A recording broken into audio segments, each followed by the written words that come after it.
Bueno, sigo entonces, hoy es 26 de noviembre 2024. Estoy en esta jornada académica de capacitación que se hizo ahorita en el mes pasado con la segunda cohorte de interrogatorio y contrainterrogatorios del doctor Giovanni Bosch Agudelo, letrados jurídicos de Medellín. Y en esta ocasión pues tuvimos la oportunidad de escuchar el 22 de octubre en la noche vía online al doctor Andrés Felipe Jaramillo, youtuber también. Muy interesante. Entonces voy al punto y se los anticipo. Entonces, el tema de la impugnación de la credibilidad de los testigos de cargo y de descargo. Aquí ya encontré la sentencia porque el doctor nos la dio. La radicación 52394 del año 2019 de la doctora Patricia Salazar Cuellar. Supremamente interesante y me cae como, mejor dicho, anillo al dedo. Anillo turco al dedo. Sí, señor, mírenlo, turquesa, Estambul. Bueno, como anillo al dedo cae esa radicación 4252394 del 2019 sobre la cuestión de, incluso de este caso que estoy llevando de feminicidio agravado tentado. Todo lo del tema del enfoque de género, porque es un caso de violencia intrafamiliar y entonces paralelo feminicidio y me cae pues brillante. Entonces el doctor Andrés Felipe le responde al doctor Daniel Esteban Hurtado, que hace la siguiente pregunta. Entonces, para que caigamos en la nota en el tema de impugnación de credibilidad. Entonces, doctor Daniel, doctor Andrés, buenas noches. Esperamos se encuentre muy bien usted y todos los que están conectados a esta sesión. Doctor Andrés, termina el interrogatorio y arranca el contrainterrogatorio. Arranca por parte de la defensa. Viene aquí la pregunta. Si yo le quiero preguntar temas abordados en sede de interrogatorio, entiéndase bien respondido por el interrogado, podré arrancar directamente con lo indicado en las declaraciones previas. Me explico. Si lo interrogado efectivamente no se tocó en nada lo dicho en declaraciones previas, sería bueno empezar con lo que se abordó en la declaración previa, y esto porque aquí usted me corrige y no faltaba, y también soy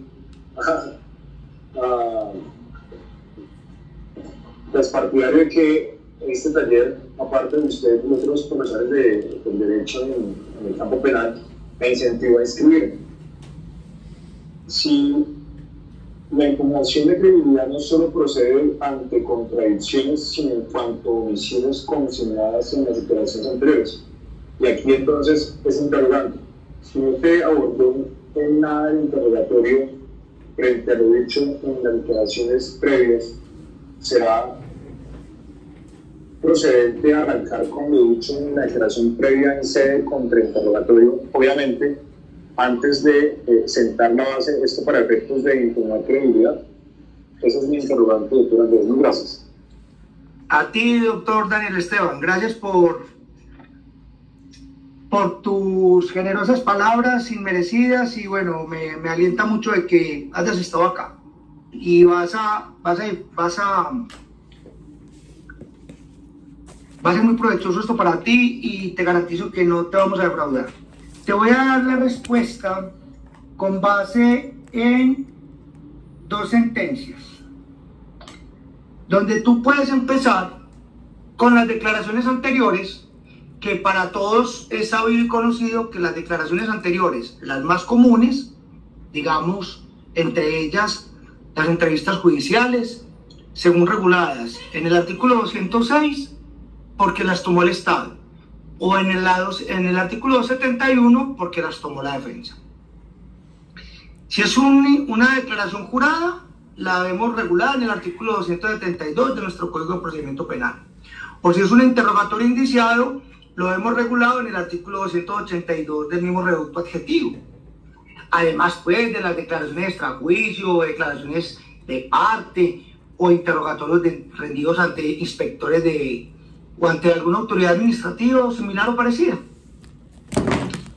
Pero debe recordar, doctor Daniel, que previo a ello hay que sentar bases. Ahora, te voy a mencionar dos providencias que para mí no es que no se haya descubierto el agua mojada. De hecho, ya la solución la traía el artículo 392 y 403 del Código de Procedimiento Penal.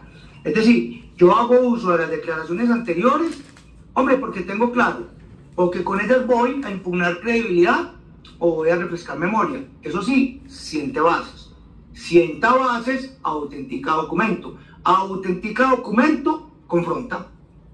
Confronta, listo. Y de entrada, puedes entrar a hacer uso. Ya voy, Jonathan, que le voy a decir al doctor Daniel cuáles son las providencias de la Corte para que usted la tenga en cuenta. Pero primero se pronunció el Tribunal Superior del Distrito Judicial de Bogotá, abriendo una brecha, porque es muy común y muy recurrente de que en el contra no se permitan abordar o temas del directo o no te permitan de entrada hacer uso de los documentos, como tú lo planteas. De un tajo llegó la Corte y dijo: se puede entrar a hacer uso de esos documentos de entrada, dejando de lado lo que le haya preguntado en el directo el Estado. Entonces, si quiere toma notas, aunque hay otras providencias, ahorita se la muestro. Le puedo decir ya que una de las más importantes es la sentencia, la providencia SP 4135 de 2019, datada del 1 de octubre, radicado 52394. Magistral ponencia Patricia Salazar Cuellar. Pero Patricia Salazar Cuellar, ¿a quién evoca? ¿A quién trae a colación? A esta providencia del Tribunal Superior del Distrito Judicial de Bogotá, magistrado ponente Orlando Muñoz Neira.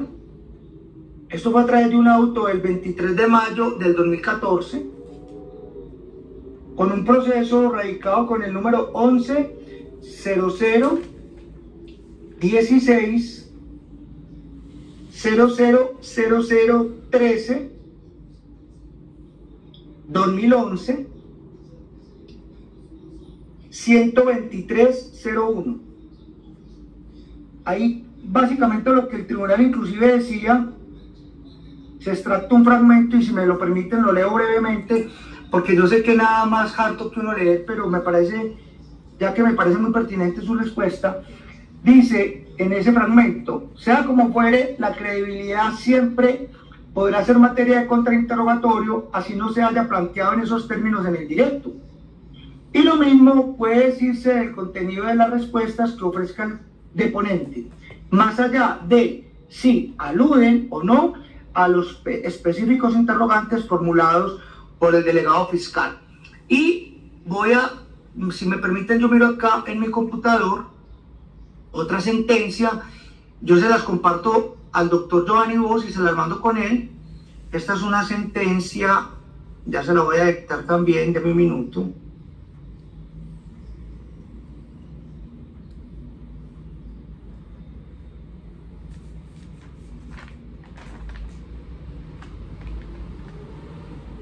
¿Me excusa?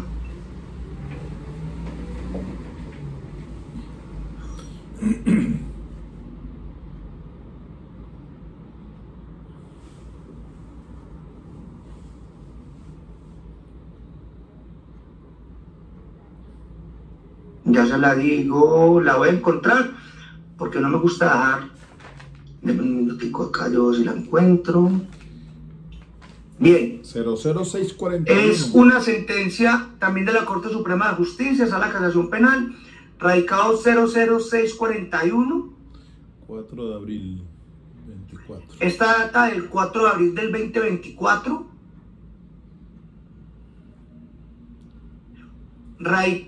Magistral ponencia de José Facundo Castillo Cisneros.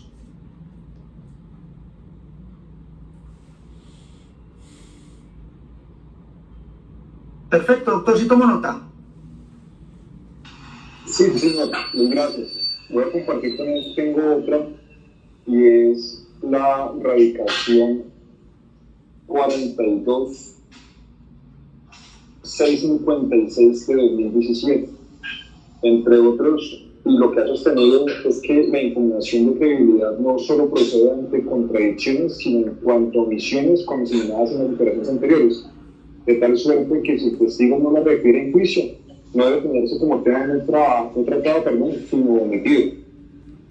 Creo que también es objeto de la pregunta que creo que va acorde con lo que usted me está compartiendo como radical, doctor Andrés. Sí, señor, así es. Y de hecho, porque se dice que las impugnaciones por omisiones era de no creerse mucho, pero es que esto ha sido de toda la vida, porque las impugnaciones por omisiones son las más comunes.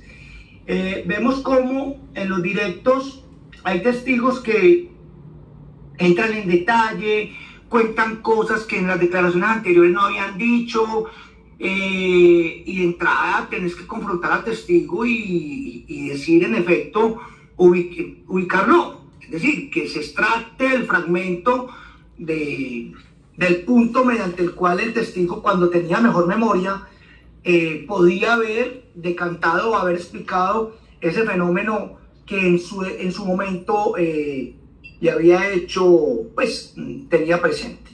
Muy bien, al doctor Jonathan Aguiar Higuita. Y una segunda pregunta, ¿sí? Listo, hasta ahí ese es el tema abordado, porque ya el doctor Jonathan Aguiar pues entra con otro tema. Pues muy bien, entonces son dos sentencias, ¿no? Pero principalmente esta la encontré aquí la tengo. Permítanme ustedes, porque el caso, sí, efectivamente, el caso, el juzgamiento es de un señor con su pareja, a la cual pues le causó unas heridas. Entonces, violencia intrafamiliar. Entonces, yendo a lo procesal, ya voy a ubicar en el tema en discusión. Entonces, como estamos en el interrogatorio directo, dígase usted de pronto, el fiscal hace el interrogatorio directo del testigo, pero la defensa va a hacer el contrainterrogatorio, al punto en que de pronto pues quiera preguntar o contraexaminar ese testigo.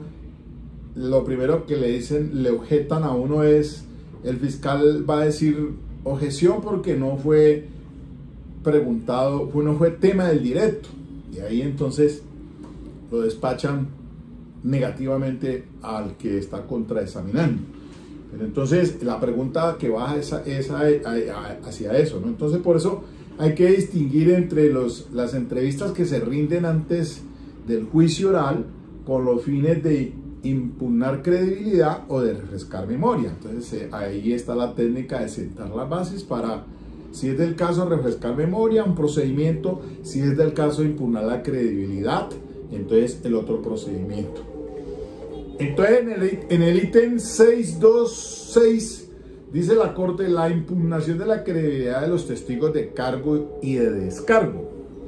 Este caso se parece mucho al mío, mucho al mío, porque efectivamente hay unas lesiones recíprocas. Entonces miren ustedes, el tema es que el fiscal aquí no demostró el tema del enfoque de género. O sea, si hubo en este caso unas violencias sistemáticas contra la señora tiempo atrás, pero entonces solamente lo factual, la situación fáctica fueron un solo día al que el fiscal, pues, por violencia intrafamiliar. Entonces ahí entra en juego eso de el artículo 222, la violencia intrafamiliar, agravada o no agravada. Entonces, vámonos al tema de la violencia intrafamiliar, el 229, perdón. En el inciso primero, pues habla del que maltrate física o psicológicamente a cualquier miembro de su familia incurrirá, siempre que la conducta no constituya delito sancionado con pena mayor, prisión de 4 a 8 años. Y la pena se aumenta a la mitad, a las 3/4 partes, cuando la conducta recaiga sobre un menor, adolescente, una mujer, una persona mayor de 60 años o que se encuentre en situación de discapacidad. Entonces ahí sí se dobla, pues se aumenta de la mitad a las 3, es agravado, pues.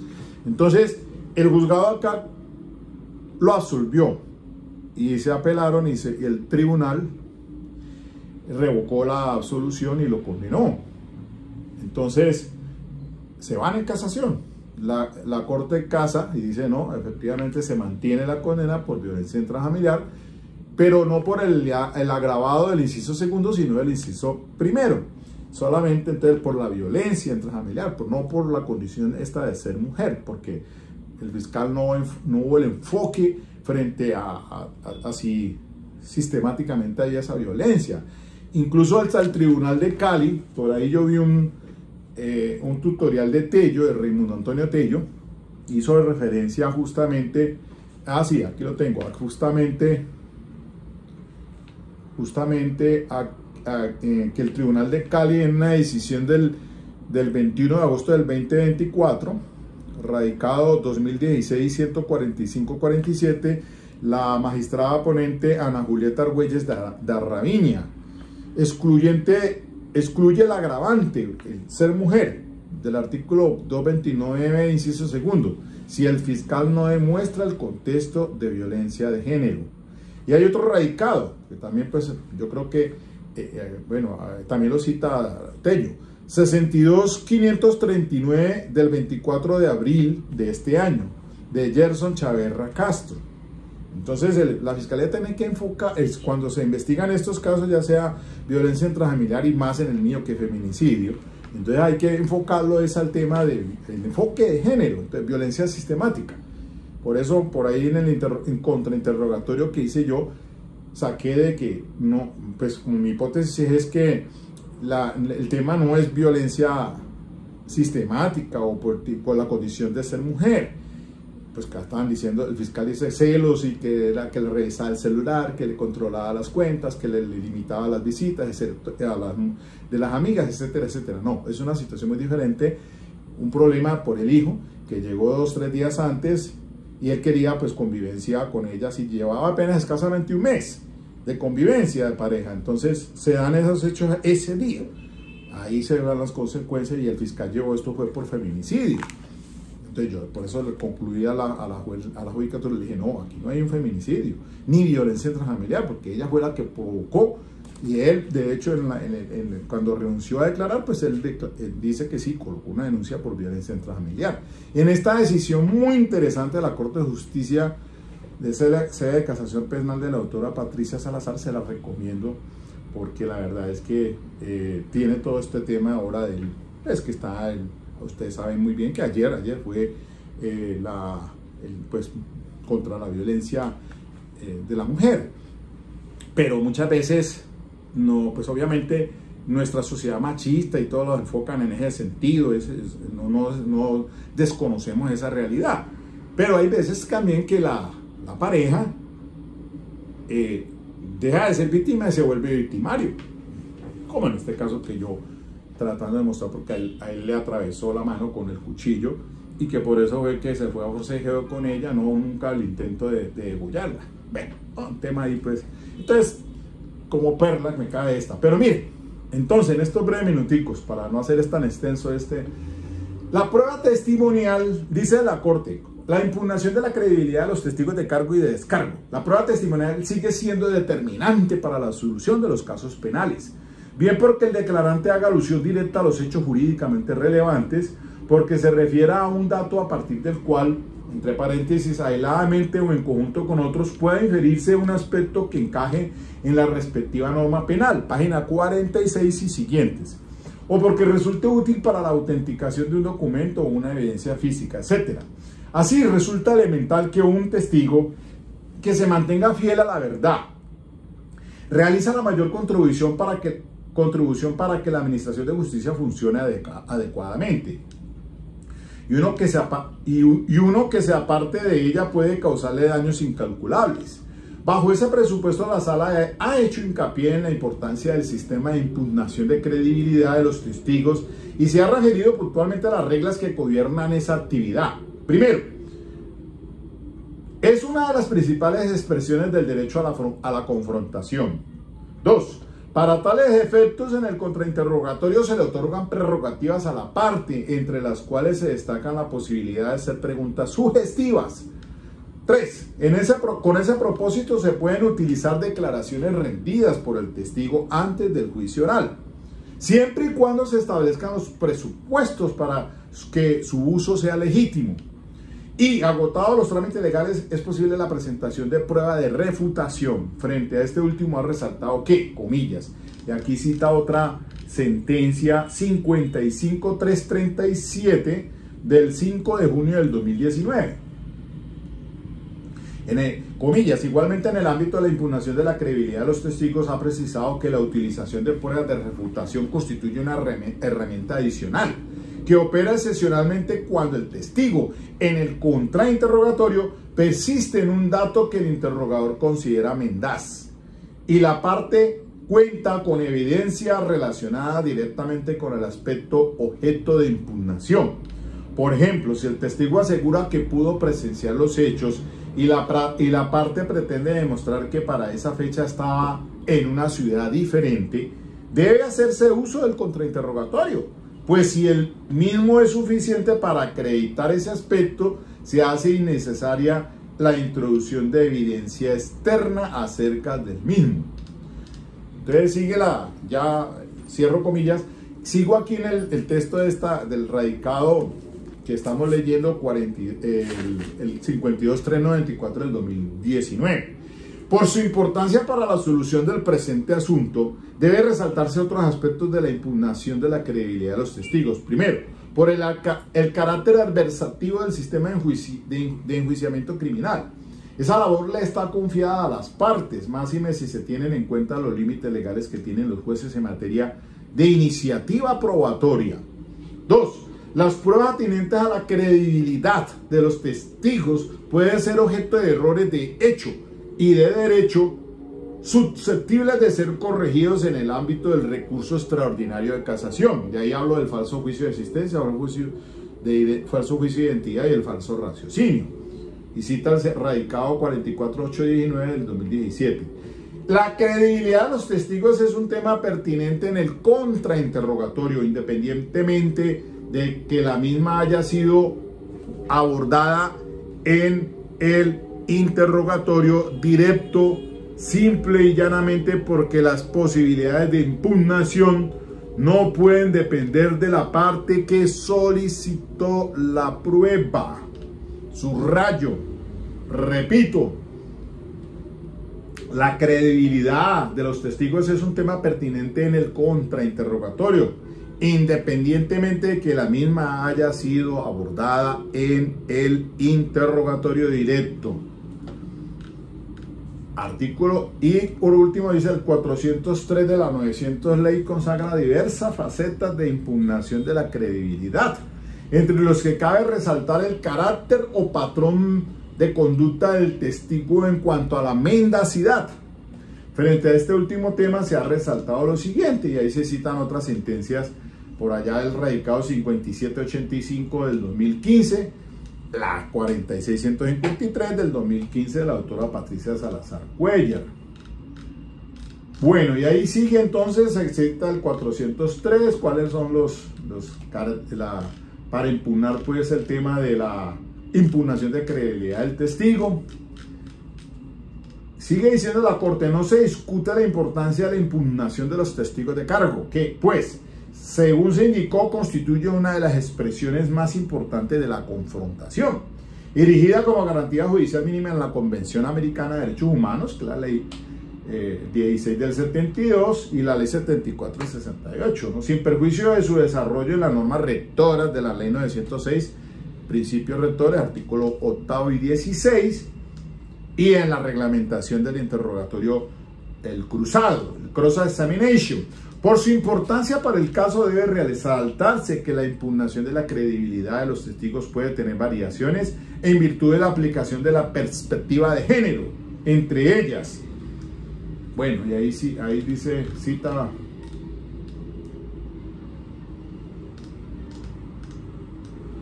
bajo la misma lógica, ya veo en la página 52, dice, bajo la misma lógica, la Fiscalía tiene la carga de realizar las labores investigativas y tomar las medidas procesales pertinentes para la impugnación de los testigos de la defensa.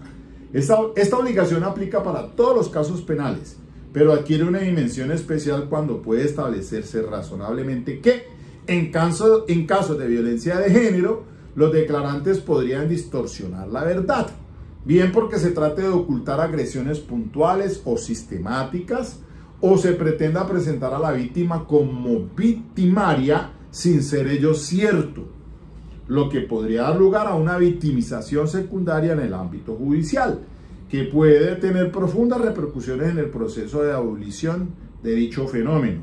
Lo anterior, claro está, sin que se pierda la objetividad del manejo del caso. Artículo 115 de la 906.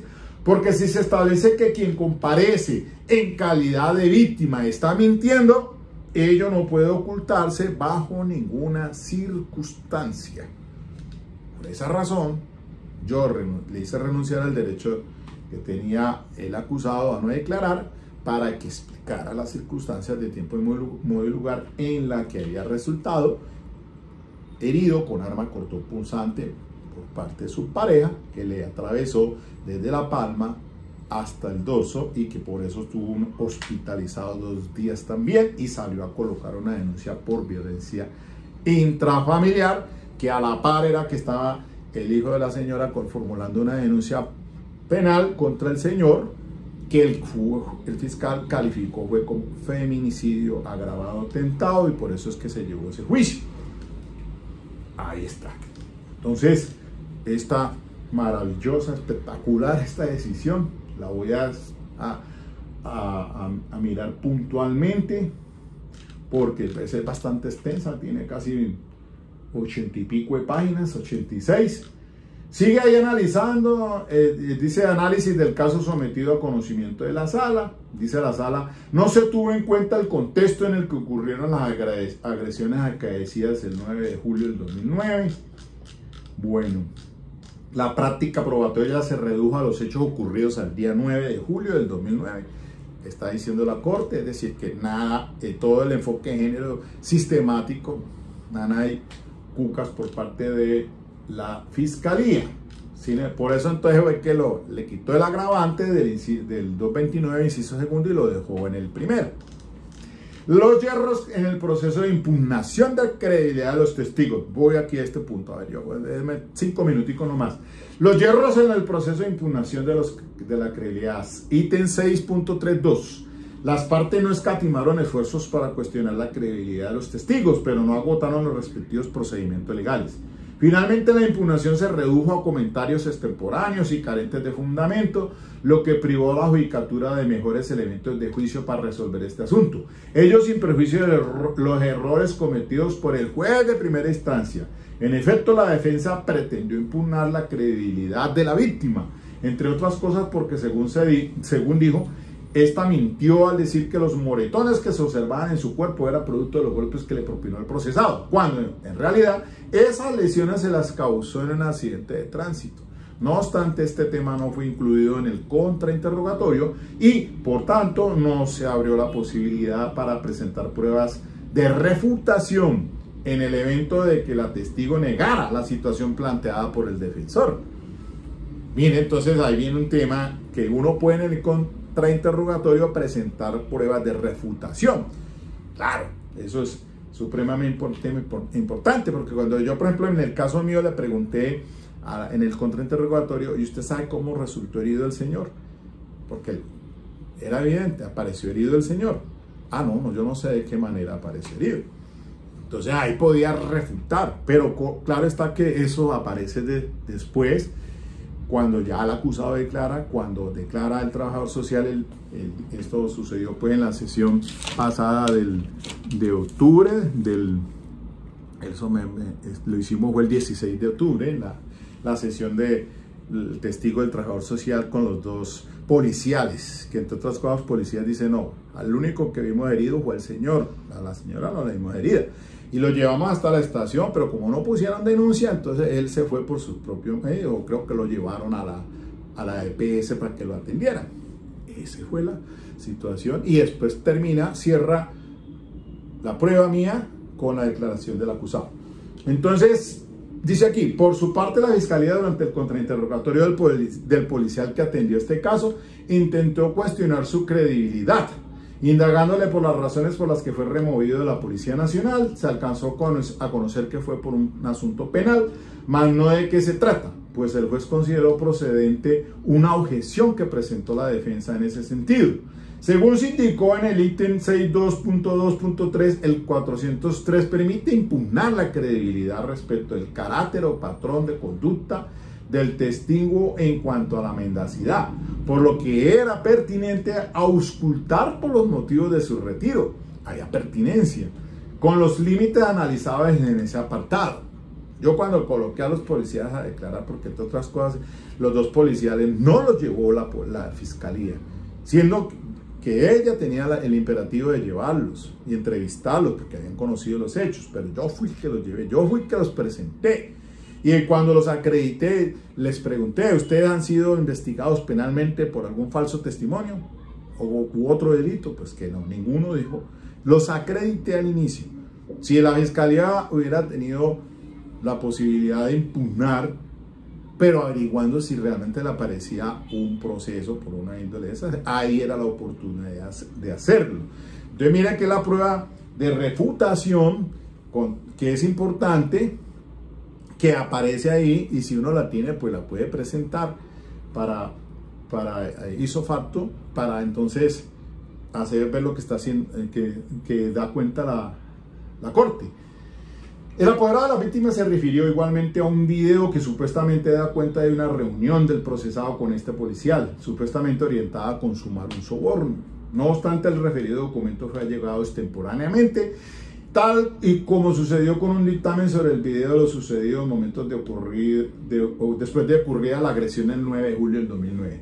En esa misma lógica, el mismo abogado mencionó la relación sentimental que al parecer existía entre el procesado y una de las testigos de la defensa, pero esa información tampoco se introdujo por el cauce legal, razón suficiente para que no pueda ser valorada. Finalmente, aunque el procesado se refirió al contenido agraviante del poder que le enseñó su esposa, el tema no fue abordado con el contrainterrogatorio. En el contra. Además, insiste, esa evidencia documental no fue presentada por ninguna de las partes. Debe aclararse que la relevancia de esa prueba no se asocia a la justificación del proceder del procesado, sino al entendimiento de las circunstancias por las cuales se produjo la agresión, lo que es determinante para establecer la ocurrencia de la mencionada circunstancia de mayor punibilidad. Bueno, hasta ahí. Entonces, miren, así está la cuestión. Entonces, importante esto que el doctor Andrés Felipe Jaramillo expuso. Es un tema más de los que tratábamos esa noche, que los invito a que hagan, estén pendientes, hagan esa cohorte, ya 3 será para el otro año, de interrogatorio y contrainterrogatorio. Creo que en este momento es CESJUL Medellín está adelantando una del 25 hasta ahorita, hasta el 29, ¿no?, de noviembre. Bueno, dejo hasta ahí nomás, hasta aquí dejo este punto. Listo, eso es lo que les quería socializar entonces. Chao pues.